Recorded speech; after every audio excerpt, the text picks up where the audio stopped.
박수를 안 치셔가지고 앞에 합창을 했는데 아쉬웠습니다.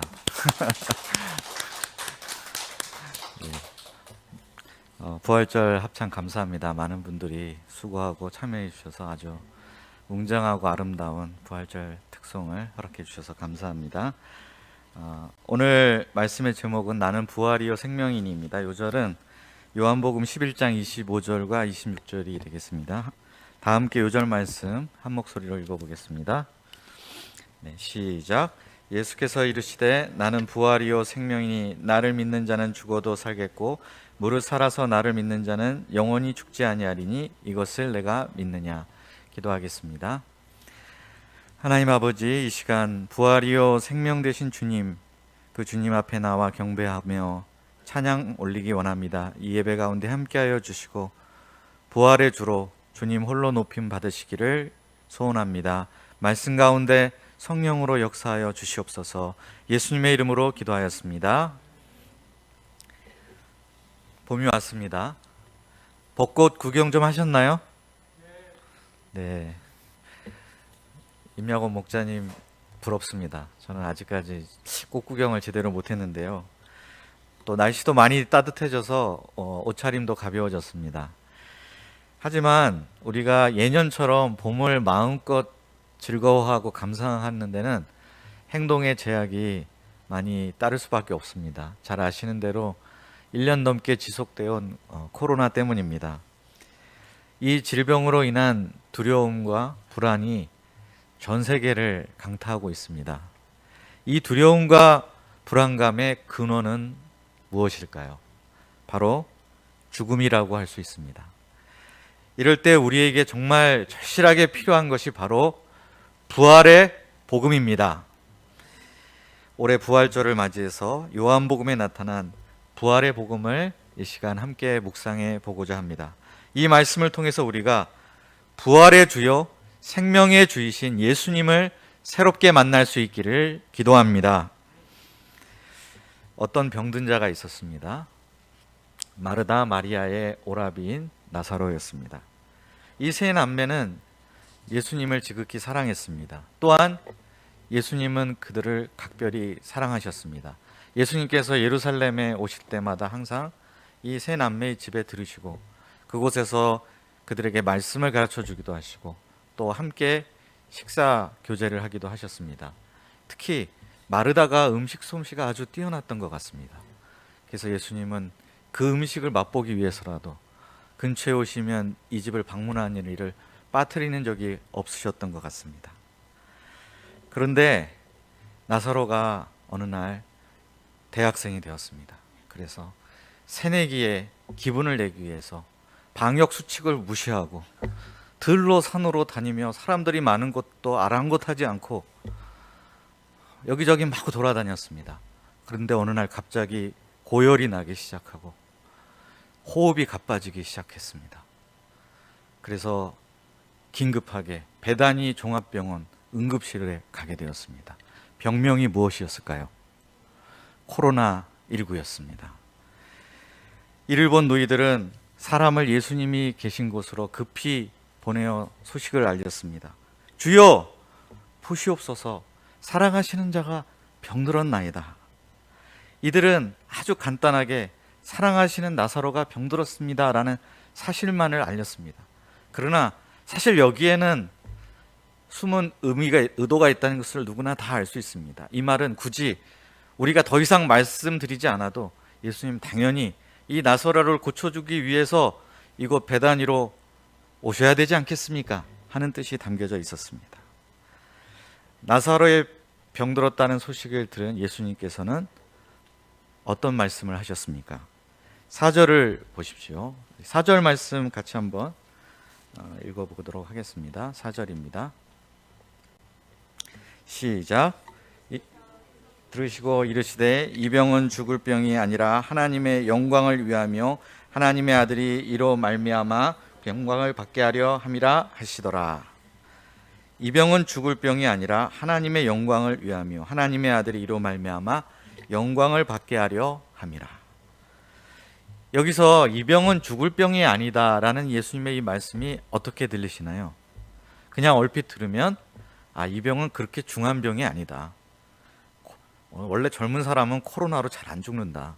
이렇게 조금 아프다가 자연스럽게 치유가 될 것이다 라고 말씀하시는 것처럼 들리기도 합니다. 그런데 예수님께서는 곧 이어서 이 병은 하나님의 영광을 위함이다. 또 이 병으로 말미암아 하나님의 아들이 영광을 받고자 하신다라고 말씀하셨습니다. 여기까지 듣고 나면 우리는 또 이렇게 생각하게 됩니다. 예수님께서 지금 당장 나사로에게 달려가셔서 그의 병을 고쳐주심으로써 영광을 받으시고자 하시는구나 라고 생각하게 됩니다. 그런데 그 다음 예수님의 행동은 우리의 기대와는 달랐습니다. 계시던 곳에 이틀을 더 유하셨습니다. 나사로를 사랑하시는 예수님께서 왜 계시던 곳에 이틀이나 더 유하셨을까요? 혹시 이런 거 아닐까요?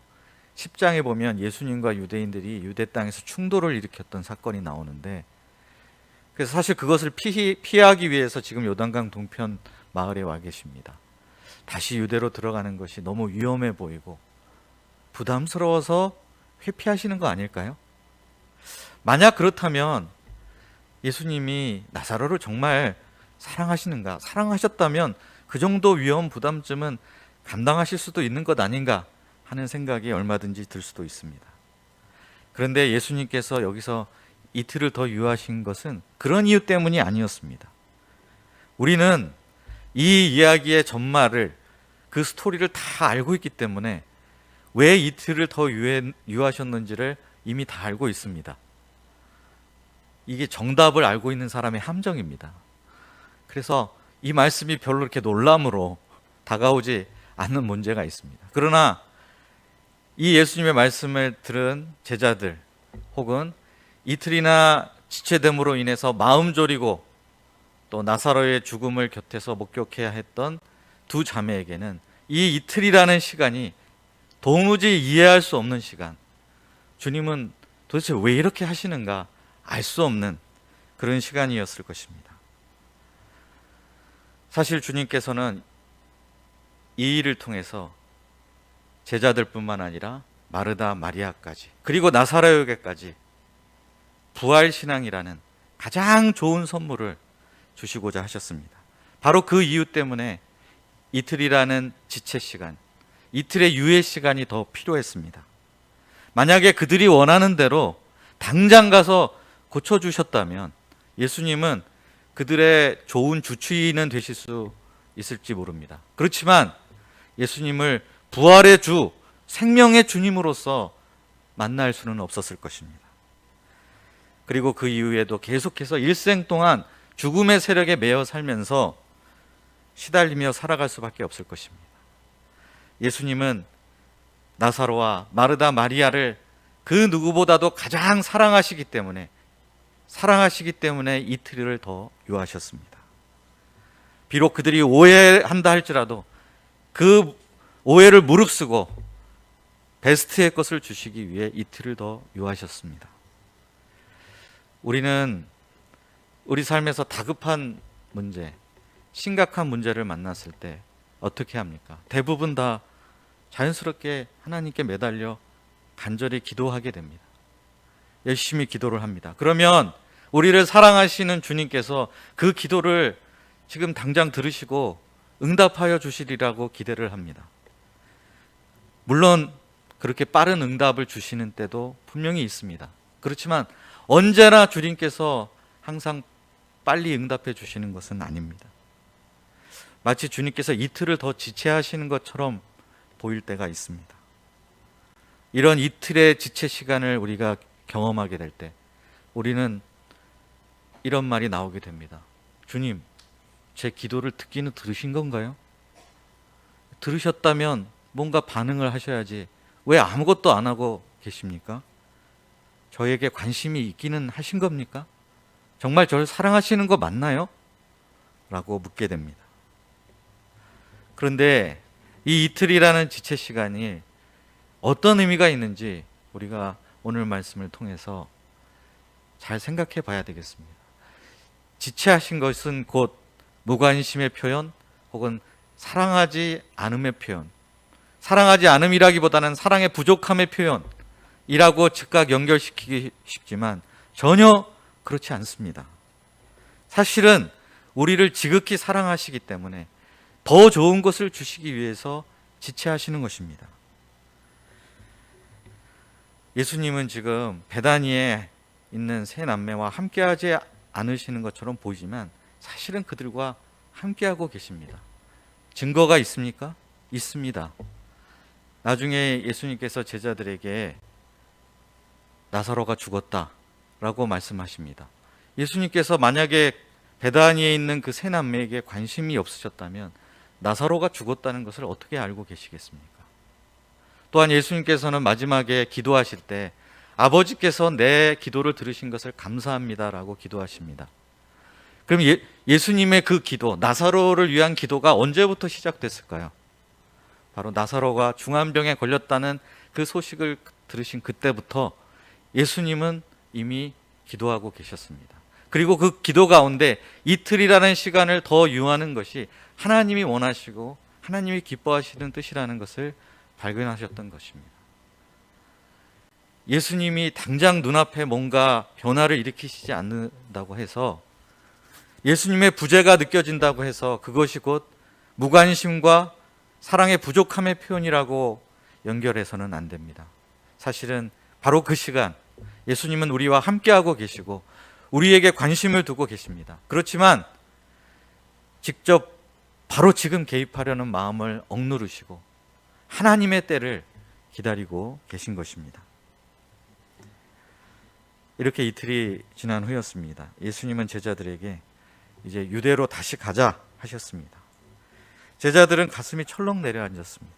랍비여, 방금도 유대인들이 돌로 치려 했는데 또 그리로 가자고 하십니까? 제자들은 유대로 다시 가자, 그 사지로 들어가자는 이 예수님의 말씀이 굉장히 부담스럽고 앞으로 닥칠 상황이 두려웠습니다. 이에 예수님께서는 무엇이라 말씀하십니까? 제자들에게 예수님은 밝은 낮인데 두려워할 필요가 없다 말씀하십니다. 왜냐하면 제자들과 함께하고 계신 세상의 빛, 예수님이 계시기 때문입니다. 여기서 낮과 밤의 기준이 예수님과 제자들이 서로 참 다르구나 하는 것을 발견하게 됩니다. 제자들이 보는 낮과 밤의 기준은 무엇입니까? 안전하면, 평안하면 낮이고 위험하고 불안이 있는 곳은 밤이라고 생각합니다. 그래서 요단 동편 이 안전한 곳은 낮이고 건너편 저 유대 땅 대적들이 득식을 하는 저곳은 밤처럼 보였을 것입니다. 그러나 예수님의 기준은 다릅니다. 예수님은 세상에 비친 나와 함께하는 시간이 곧 낮이고 그곳이 곧 낮이고 나와 함께하지 않으면 그것이 곧 밤이다, 이렇게 말씀하십니다. 나와 함께하지 않으면 아무리 안전한 곳에 있는다 할지라도 넘어지게 될 것이고, 나와 함께한다면 그곳이 아무리 위험해 보이고 불안해 보이는 곳이라 할지라도 그곳은 낮이기 때문에 결코 넘어지지 않을 것이다. 예수님은 이렇게 제자들에게 말씀하셨습니다. 그리고 예수님은 우리 친구 나사로가 잠들었으니 깨우러 가자고 하십니다. 예수님은 나사로의 죽음을 잠자는 것으로 보셨습니다. 우리는 잠을 사모합니다. 그렇지 않습니까? 얼마나 잠을 사모하는지 예배 중에도 자는 사람이 있습니다. 그런데 믿는 자에게 죽음은 이 잠과 같습니다. 왜 죽음은 잠과 같을까요? 다시 깨어날 소망이 있기 때문에 그렇습니다. 죽음을 겪게 될 때 우리는 사랑하는 사람과 잠시 이별해야 된다는 아픔이 있습니다. 슬픔이 있습니다. 그러나 그런 슬픔 가운데서 우리는 또한 기뻐할 수 있습니다. 왜냐하면 믿는 자에게 부활의 소망이 있기 때문에 그렇습니다. 그렇기 때문에 죽음은 죽음으로 끝이 아니라 다시 깨어나기 때문에 우리 믿는 자에겐 잠인 것입니다. 주님과 함께하는 영원한 안식의 세계로 들어가는 관문이 곧 신자의 죽음입니다. 예수님이 나사로를 깨우러 가자고 했을 때 제자들의 반응이 어떠했습니까? 12절을 보십시오. 그들은 예수님의 말씀 그대로 나사로가 잠들어 쉬는 것으로 생각했습니다. 이때 예수님은 나사로가 죽었느니라 하시며 분명하게 나사로가 죽었음을 밝히셨습니다. 그리고 이제 그에게로 가자며 제자들을 재촉하셨습니다. 이때 제자들은 갈등했습니다. 예수님을 따라가야 될 것 같은데 또 따라가자니 너무 두렵고 어떻게 해야 될지 몰라 갈팡질팡하고 있었습니다. 이때 도마가 나서서 비장한 각오로 말했습니다. 우리도 주와 함께 죽으러 가자. 역시 도마는 이름답게 칼을 두려워하지 않았습니다. 도마기 때문에 유대인의 칼날이 전혀 두렵지 않았던 모양입니다. 도마는 죽을 각오를 하고 예수님을 따르고자 굳은 결심을 했습니다. 이런 결심이 어디에서 나왔습니까? 바로 예수님께 대한 의리, 한국식으로 표현하면 정, 그 정 때문에 예수님을 따르지 않을 수 없었습니다. 그런데 이 제자들이 나중에 이 의리를 끝까지 지켰나요? 결국 다 실패했습니다. 십자가 앞두고 전부 다 도망가 버렸습니다. 왜 의리를 지키지 못했을까요? 의리를 지키고 싶어도 지키지 못했던 이유는 그들에게 부활 신앙이 없었기 때문에 그렇습니다. 죽음에 대한 두려움이 주님께 대한 의리보다 훨씬 더 컸기 때문에 그렇습니다. 그러므로 제자들이 정말 끝까지 예수님을 따르려면 무엇보다도 부활 신앙이 필요했습니다. 죽음을 이기는 부활 신앙이 있어야만 예수님을 따를 수 있습니다. 예수님은 이런 제자들에게 잠시 후에 나사로 사건을 통해서 그들에게 부활 신앙을 선물로 주실 것을 생각하며 기뻐하셨습니다. 15절을 보십시오. 15절 말씀 다 함께 읽어보겠습니다. 15절입니다. 시작. 내가 거기 있지 아니한 것을 너희를 위하여 기뻐하노니 너희로 믿게 하려 함이라. 그러나 그에게로 가자 하시니. 만약 예수님께서 하신 이 말씀을 마르다와 마리아가 들었다면 그들은 어떻게 받아들였을까요? 내가 거기에 없는 것이 기쁘다. 이 말을 두 자매가 들었다면 굉장히 서운해하지 않을까요? 서운함을 넘어서 예수님 너무 잔인하시다. 어떻게 기뻐하실 수가 있는가? 이렇게 생각했을지 모릅니다. 예수님의 부재가 어떻게 기쁨이 될 수 있을까요? 그것은 이 말씀에 나와 있는 대로 이는 너희로 믿게 하려 함이라. 그 예수님의 부재가 낳을 믿음이라는 열매를 내다보셨기 때문에 그렇습니다. 믿음은 부재로 인한 일시적인 괴로움과 고통과 슬픔이라는 비용을 다 치르고도 훨씬 남는 장사이기 때문에 그렇습니다. 이 믿음으로 일생 우리의 삶을 지배하고 짙은 어둠으로 몰아넣는 이 죽음의 세력을 극복할 수 있다면 일시적인 슬픔과 괴로움은 감내할 만한 충분한 이유가 될 수 있지 않을까요? 믿음은 그 이상의 가치가 있기 때문에 그렇습니다. 사실 예수님의 부재라는, 예수님이 내 곁에 계시지 않은 것과 같은, 아무 응답이 없는 것과 같은 이런 지체 상황을 경험하지 않고서는 우리의 믿음이 잘 자라기가 어렵습니다. 만약에 예수님께서 내가 원하는 대로, 내가 바라는 대로 모든 것을 다 즉각 다 해주신다고 생각해 보십시오. 그러면 우리의 예수님에 대한 신뢰, 예수님을 향한 믿음이 과연 자라날 수 있을까요? 마치 예수님을 자동 판매기처럼 생각하지 결코 믿음의 대상, 부활과 생명의 주로서 만날 수는 없을 것입니다. 예수님이 부재한 것처럼 보이는 그 상황 속에서도 주님은 선하시고 나를 사랑하시고 궁극적으로 나에게 가장 유익이 되는 것, 바로 믿음 주시기를 원하신다는 것을 아는 것, 그것이 바로 우리의 믿음이 자라가는 길입니다. 저도 제 인생에서 언제 내가 믿음이 그래도 조금 요만한 믿음이, 겨자씨 같은 믿음에서 조금이라도 더 성장하고 했는가, 그 시기가 언제 있는가를 생각해 보면 항상 평온한 시기, 별 문제 없던 시기에는 별로 자라지 않았습니다. 그러나 심각한 문제가 있고 또 예수님이 당장 개입하시지 않는 것처럼 보이는 그런 터널을 통과하는 그 기간을 통해서 제 안의 믿음이 성장했다는 것을 뒤돌아보면서 느끼게 됩니다. 예수님이 기뻐하신 이유는 그들의 슬픔, 그들의 고통을 기뻐하신 것이 아니라 그것을 통과한 후에 얻게 될 믿음이라는 이 소중한 열매를 바라보시고 기뻐하신 것입니다. 예수님께서 베다니에 도착하셨을 때 나사로는 이미 무덤에 있는지 나흘이나 되었습니다. 마르다는 예수님이 오신다는 말을 듣고 급히 달려가 맞이했습니다. 그리고 보자마자 이런 말을 했습니다. 주께서 여기 계셨더라면 내 오라버니가 죽지 아니하였겠나이다. 우리가 식사 초대할 때는 20분 전에 오시더니 이게 뭡니까?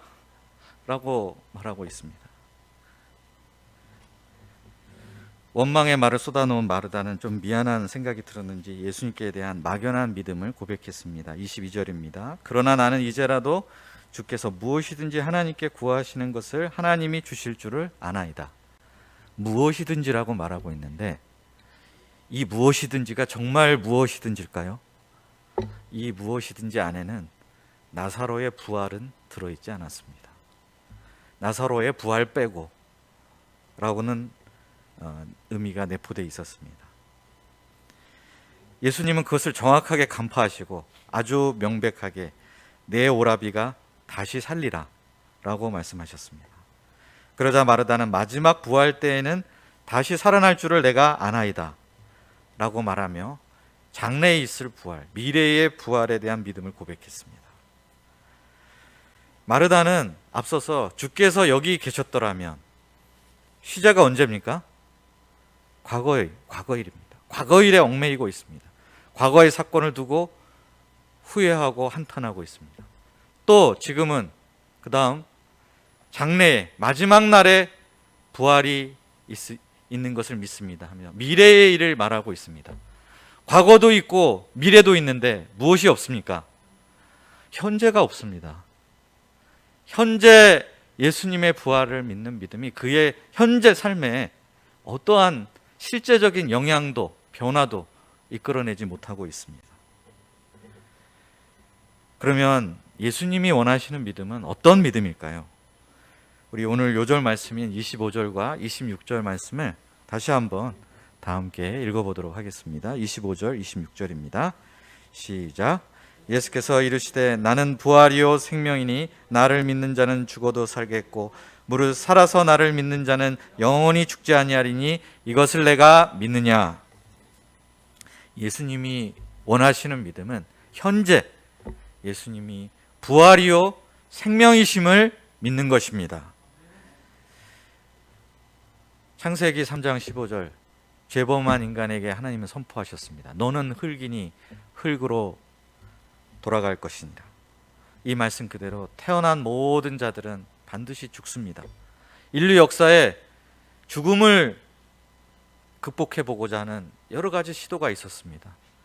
이집트의 파라오들은 거대한 피라미드를 지어서 그 속에 시신을 안치하면 언젠가 영생할 것이라는 믿음이 있었습니다. 그러나 그들은 다 죽고 지금 피라미드는 관광지가 되고 말았습니다. 중국의 진시황은 불로초를 찾아오라고 신하들에게 명령했어요. 그 불로초를 찾아서 먹기만 하면 영생할 줄 알았습니다. 근데 사실 신하들이 무엇을 갖다 주었는지 아십니까? 수은을 갖다 주었다고 합니다. 수은을 먹으면 일시적으로 피부가 젊은이처럼 되돌아오는 효과가 있었다고 합니다. 진시황은 그것이 영생을 주는 약인 줄 알고 과다 복용을 했다가 결국 젊은 나이에 수은 중독으로 죽었다는 것이 전해져 내려오고 있습니다. 이처럼 죽음은 모든 사람을 집어삼키고 있습니다. 그리고 죽은 사람뿐만 아니라 살아있는 자 위에 군림하고 있습니다. 죽음은 살아있는 제자들 마음속에 두려움과 이로 인한 무기력으로 찾아왔습니다. 죽음은 마르다에게 슬픔과 절망으로 찾아왔습니다. 이처럼 죽음은 우리 주위에 늘 함께 있습니다. 우리는 살아가면서 어떠한 상실을 경험할 때마다 이 죽음과 대면하게 됩니다. 죽으면 모든 것이 끝이로구나. 그러니 살아있을 때 최대한 즐기며 쾌락을 누리며 살아야 되겠다 하면서 현재 삶에 대한 눈에 보이는 것에 대한 맹목적인 집착으로 나타납니다. 또 어떤 사람은 어차피 다 죽을 바인데 삶에 무슨 의미가 있어 하면서 삶에 대한 허무와 무의미에 시달리게 됩니다.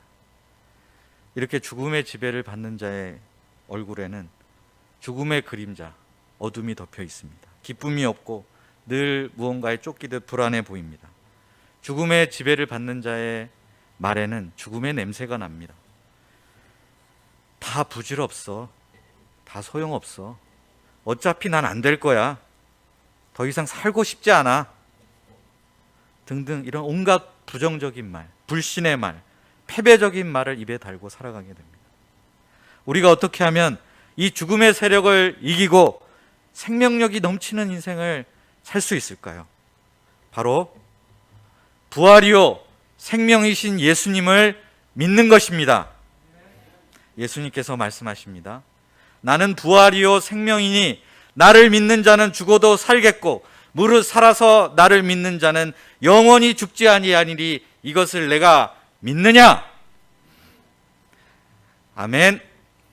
예수님은 죽음 권세에 시달리는 우리를 위해 찾아오신 부활과 생명의 주님이 되심을 믿고 고백합니다.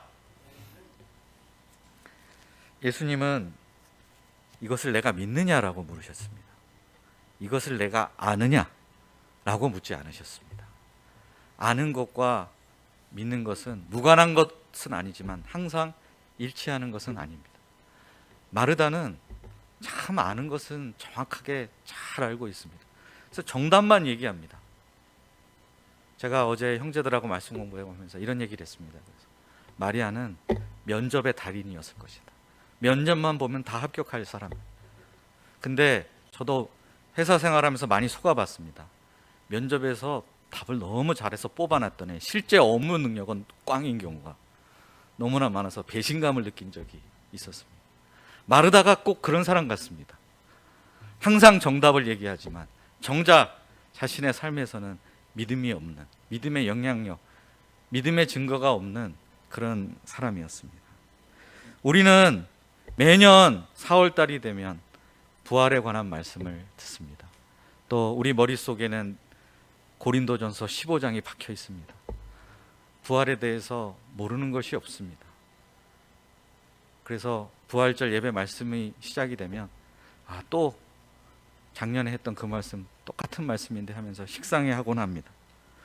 그런데 정말 우리 마음에, 우리 내면에, 우리 삶 속에 부활신앙이 들어와 있을까요?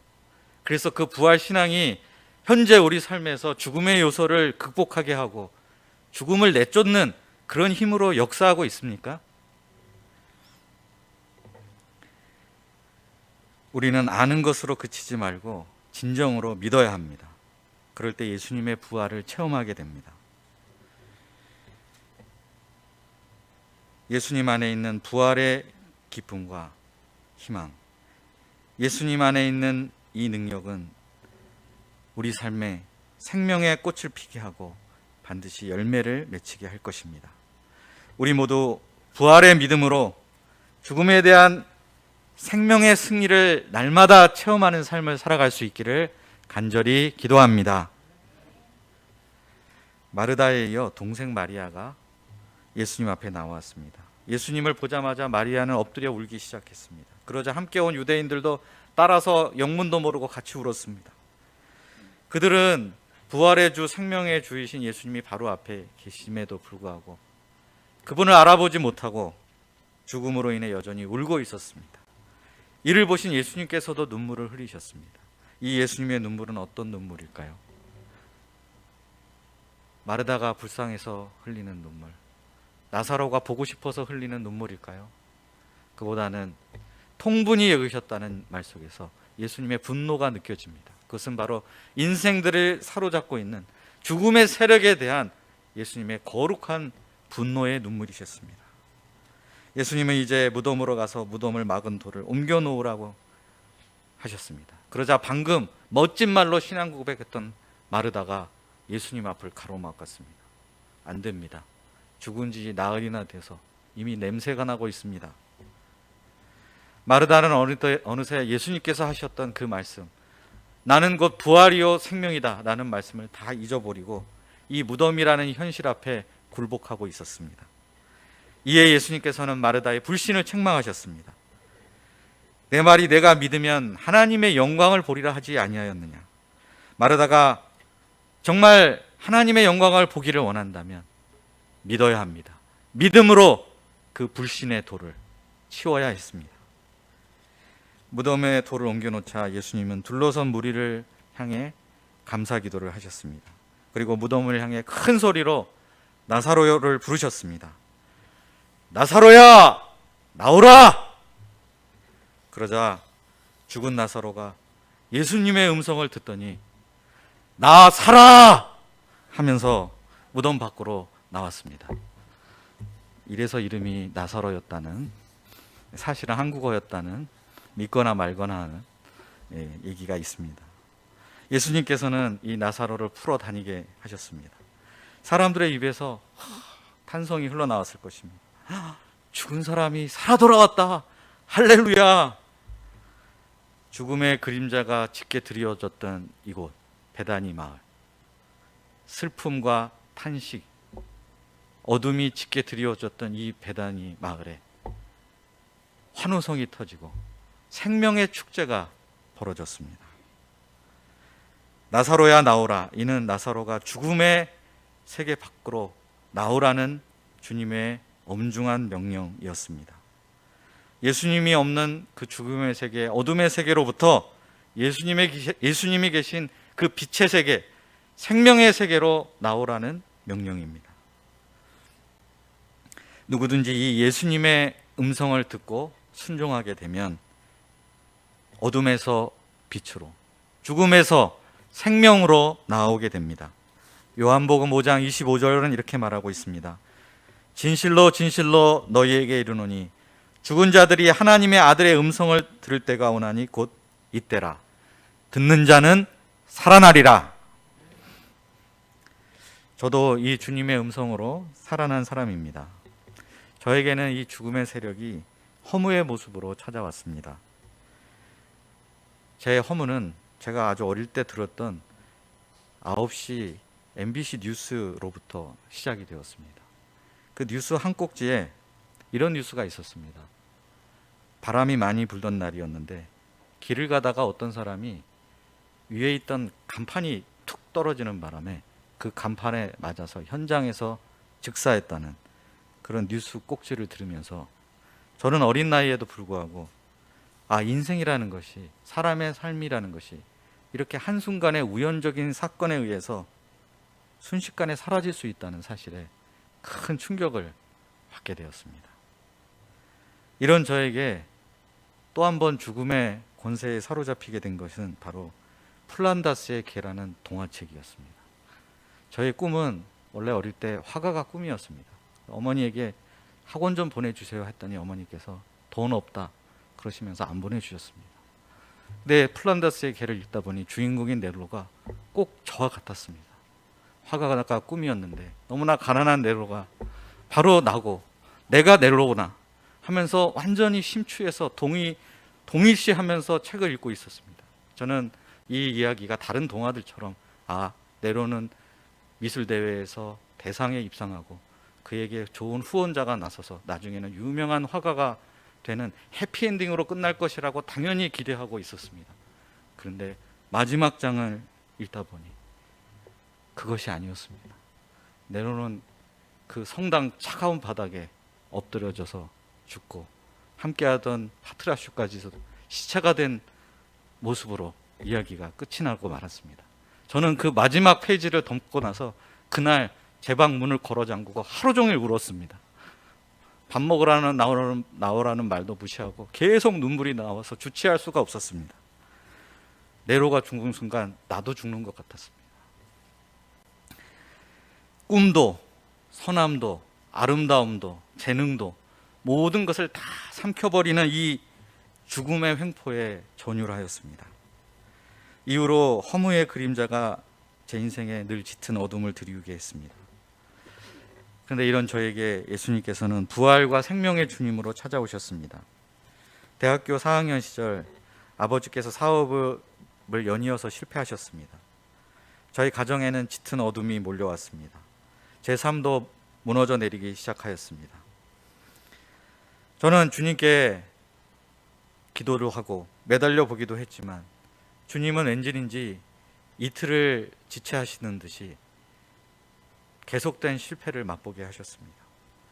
이런 내 형편을 주님이 모르시는가? 아무런 힘도 쓰지 않으시는 것 같은 주님을 원망했습니다. 심지어 죽고 싶다는 생각, 자살 충동에 수도 없이 시달렸습니다. 그러다가 가게 된 수양회에 전체 타이틀이 굉장히 충격으로 다가왔습니다. 그때 전체 타이틀은 광명의 십자가였습니다. 그 제목이 너무 이상했습니다. 어떻게 암흑의 십자가가 아니라 광명의 십자가일 수 있는가라는 의문이 들었습니다. 그런데 저는 그 수양의 말씀을 통해서 십자가는 십자가로 끝이 아니고 예수님의 죽음은 죽음으로 끝이 아니고 영광스러운 생명의 부활로 이어진다는 것을 깨닫게 되었습니다. 예수님을 죽은 자 가운데서 살리신 그 무한하신 하나님의 능력과 영광이 비로소 보이기 시작했습니다. 정말 신기하게도 바로 그 순간, 조금 전까지 저를 완전히 사로잡고 있었던 그 허무의 세력, 죽음의 권세가 한꺼번에 싹 물러가는 것과 같은 것을 느꼈습니다. 마치 제 영혼에 찬란한 빛이 갑자기 확 쏟아져 들어오는 것과 같은 그런 느낌이 들었습니다.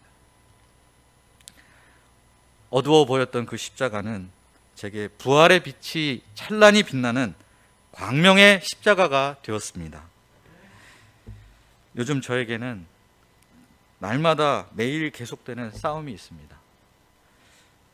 한국 교회는 이대로 가다가 다 주저앉는 거 아닐까? 캠퍼스 선교단체는 전부 다 망하게 되는 것은 아닌가? 하는 생각을 늘 하고 그런 생각에 늘 시달립니다.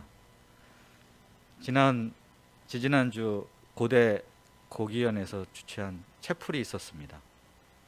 채플에 참석하고 충격을 받았습니다. 단 한 명의 학생도 참석한 사람이 없었습니다. 교수님들이 대부분이고 선교단체 간사 몇 사람 정도가 채플에 와 있었습니다. 저는 그 모습을 보고 어떻게 이럴 수가 있는가? 고대생들의 채플인데 고대생이 단 한 명도 오지 않다니 하면서 정말 마음이 무너져 내리는 것 같았습니다.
이 시대 캠퍼스와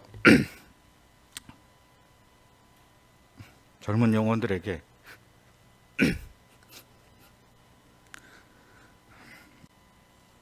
십자가의 복음과 부활의 복음이 반드시 전달돼야 하는데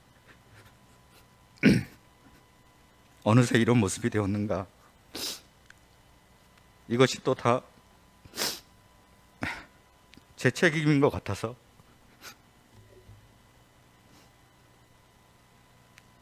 괴로웠습니다.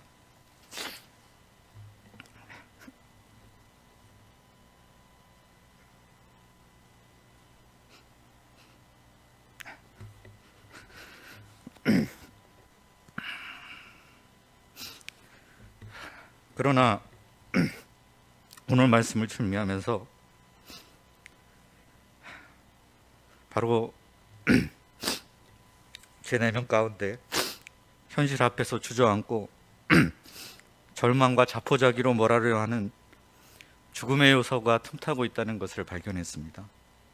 그리고 나는 부활이요 생명이니 라고 말씀하시는 주님을 바라보며 부활을 믿는 믿음으로 불신과 회의를 딛고 일어나는 것이 주님의 뜻이라는 것을 발견하게 되었습니다. 제가 이런 자기와의 싸움, 죽음의 세력과의 싸움에서 부활신앙으로 승리할 수 있기를 기도합니다. 머릿속 부활신앙이 아닌 현재 삶 속에서 죽음을 이기는 부활의 능력을 누리며 살아갈 수 있기를 기도합니다. 우리가 살고 있는 이 세상은 마치 초상난 나사로의 집과 같습니다. 사람들은 죽음의 한계에 갇혀 슬퍼하고 절망하고 있습니다. 또한 원망하고 불신에 빠져 있습니다. 시체가 썩으면 냄새가 나듯이 이 세상에는 온갖 죽음의 냄새가 진동하고 있습니다. 하지만 그것이 전부가 아닙니다. 예수님은 부활이요 생명이 되십니다. 이 예수님을 우리가 믿을 때 우리는 죽어도 살고 살아서 믿으면 영원히 죽지 아니할 것입니다. 부활의 주님께서는 지금도 살아계셔서 이 죽음의 냄새가 나는 곳 그 한가운데서 부활의 복음을 통해서 생명의 향기를 나게 하십니다. 이 예수님께서 우리의 이름을 부르시고 명령하십니다. 나사로야 나오라. 이 시간 자기 이름 넣어서 한번 해볼까요? 네, 자기 이름을 넣어서 다 나사로야 하지 마시고 백다이사 나오라 이런 식으로 자기 이름을 넣어서 한번 해보겠습니다. 시작. 이창무야 나오라. 네, 나오십시오. 나오면 됩니다. 예수님이 나오라 하셨기 때문입니다. 허무와 절망의 세계에서, 불신과 운명주기와 무기력의 세계에서 나오라 하십니다. 우리 모두가 이 주님의 음성을 듣고 죽음의 세계에서 나와 생명력이 넘치는 힘찬 인생을 살 수 있기를 기도합니다. 기도하겠습니다.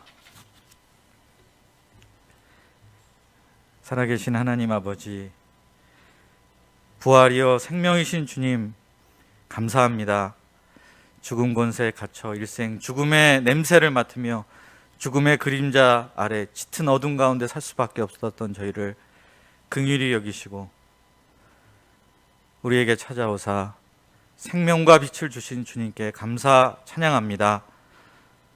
나오라 하신 이 음성에 믿음으로 반응하며 순종하여 죽음을 딛고 부활 생명의 승리를 현재 체험하는 삶을 살게 하여 주시기를 기도합니다. 부활의 주님, 영광의 주, 생명의 주, 예배 가운데 주님 홀로 높임을 받으시옵소서. 예수님의 이름으로 기도하였습니다.